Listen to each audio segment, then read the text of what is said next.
Ben oui, Giroud, 42 buts, Platini, 41 buts en équipe de France. Donc Giroud, meilleur que Platini. CQFD. Ben non, le football, c'est pas un sport de statistiques. Je l'ai dit depuis très longtemps. Tu vas pas juger des joueurs juste en regardant des chiffres comme ça sur un papier glacé. Au football, de nos jours, à l'époque où on est, beaucoup de gens misent tout sur des chiffres, sur la stat. C'est vrai que les attaquants se jugent par rapport au nombre de buts, mais il y a tellement de choses qu'il faut prendre en compte. C'est pas juste ah lui il a marqué ici, lui a marqué là. Déjà, si tu veux comparer Giroud à Platini, Giroud en phase finale, déjà il a plein de ses buts, je pense 80% peut-être, il les a marqués dans les matchs amicaux. Si je ne m'abuse. Mais si tu regardes en phase finale, parce que dans le football, ce qui compte, c'est surtout les émotions que tu donnes. L'émotion que tu donnes aux supporters, aux spectateurs. L'envie que tu lui donnes d'être fier de son maillot, de son équipe nationale. Et c'est un sport collectif, hein, mais individuellement, tu as des gens qui peuvent s'élever au-dessus du lot. Et Olivier Giroud, en Coupe du Monde, il a joué 12 matchs pour un but. Il a joué deux Coupes du Monde.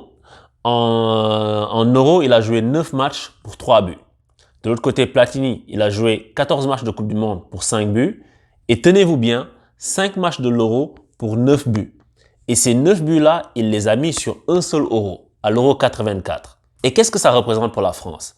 La France, au début, dans les années 50, etc., ils avaient certains très bons joueurs. Ils avaient connu une époque où ils étaient allés en demi-finale de Coupe du Monde en 58, si je me souviens bien. Ils avaient des Juste Fontaine, ils avaient des Raymond Kopa, etc. Mais après, la France a eu une longue traversée du désert.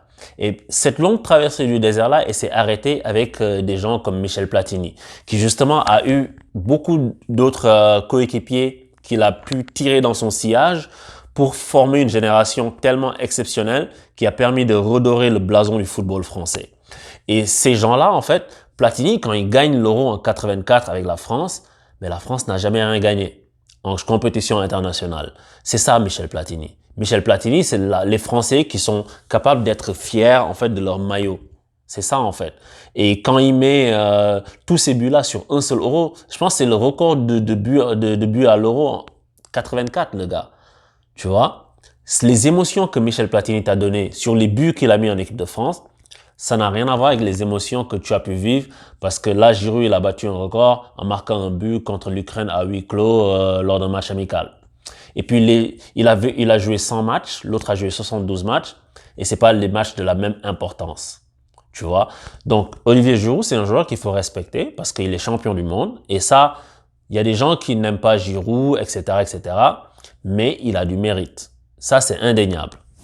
Par contre, le mettre au même niveau que des gens comme Platini, ou même si tu regardes la liste, parce que tu vas avoir des Platini, Thierry Henry, un peu au-dessus, Trezeguet, tout ça, personne ne va jamais comparer au niveau du jeu un Giroud à un Trezeguet ou à un Platini.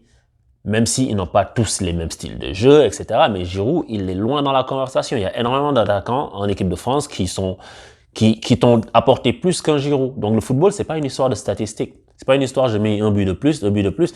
Et en plus, si tu compares, si tu veux pousser la comparaison, Giroud, il est attaquant de pointe. Michel Platini, il était milieu de terrain. Donc c'est des choses en fait qui ne tiennent pas la route souvent.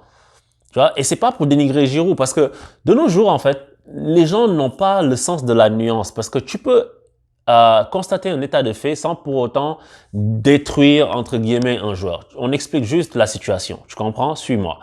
Et je fais un parallèle avec ce qui se passe pour le jeune Eduardo Camavinga.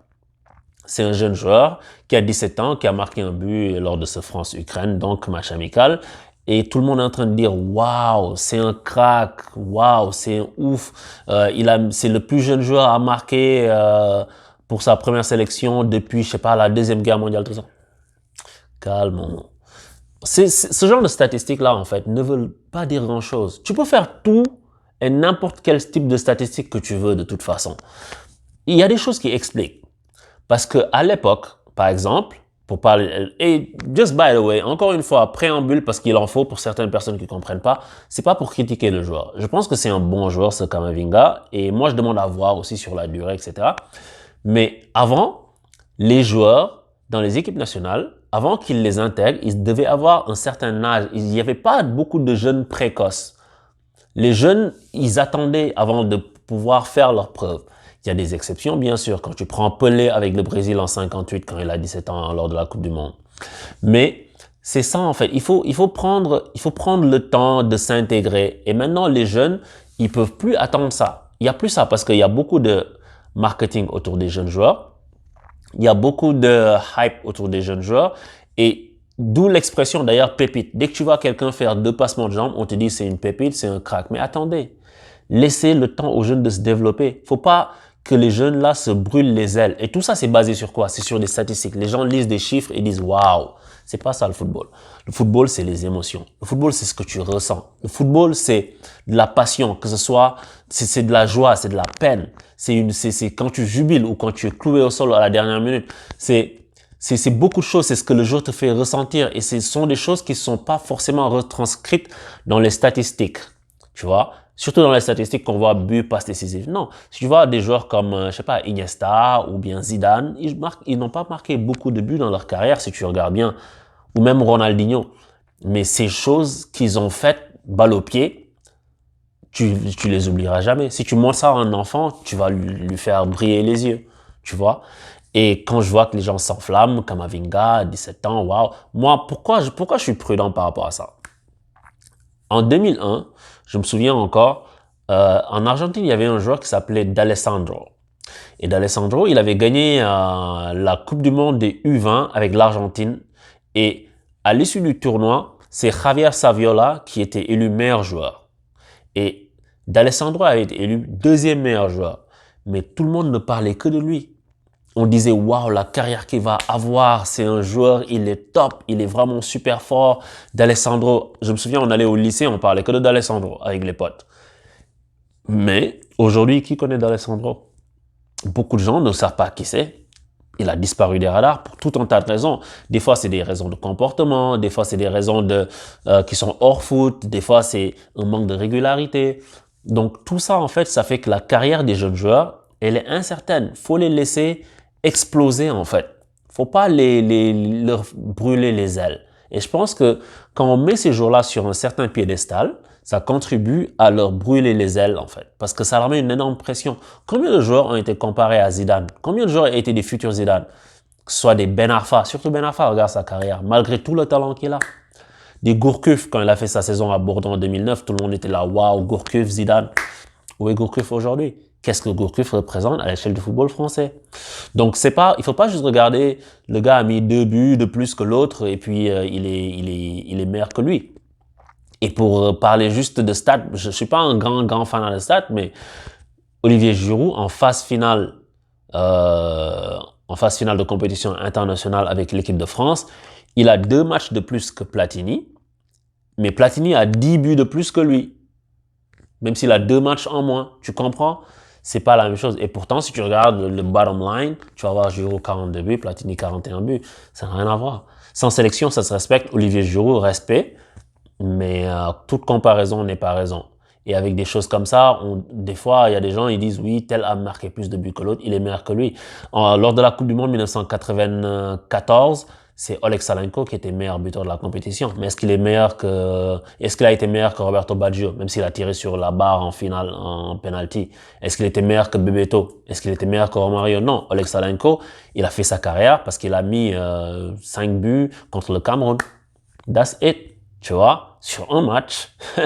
Donc, le football n'est pas un sport de statistiques. Il faut savoir analyser le football avec plusieurs lunettes. Je dis pas qu'il faut jeter à la poubelle juste le nombre de buts et le nombre de passes, mais ça s'analyse avec un contexte général. Parce que sinon, tu vas t'égarer. Donc, c'est ça que je voulais dire très rapidement sur ce point-là. Et je vous dis à bientôt pour d'autres analyses. Continuez à vous abonner, à supporter la chaîne. Et évidemment, on souhaite bonne continuation à Olivier Giroud, qui encore une fois, je le rappelle, est champion du monde, même si on estime qu'il y a des joueurs qui sont meilleurs que lui. Mais c'est comme ça le football. Des fois, tu vas avoir des gens qui sont des grands joueurs. Ronaldo n'a jamais gagné la Ligue des Champions. Est-ce que pour autant, tu vas regarder un joueur comme, je sais pas moi, Wes Brown, c'est le premier nom qui m'est venu en tête pour dire qu'il est meilleur que Ronaldo? Ou bien d'autres attaquants qui ont gagné la Ligue des Champions qui sont pas meilleurs que Ronaldo. Donc c'est ça. Donc je vous dis à bientôt, abonnez-vous. Ciao!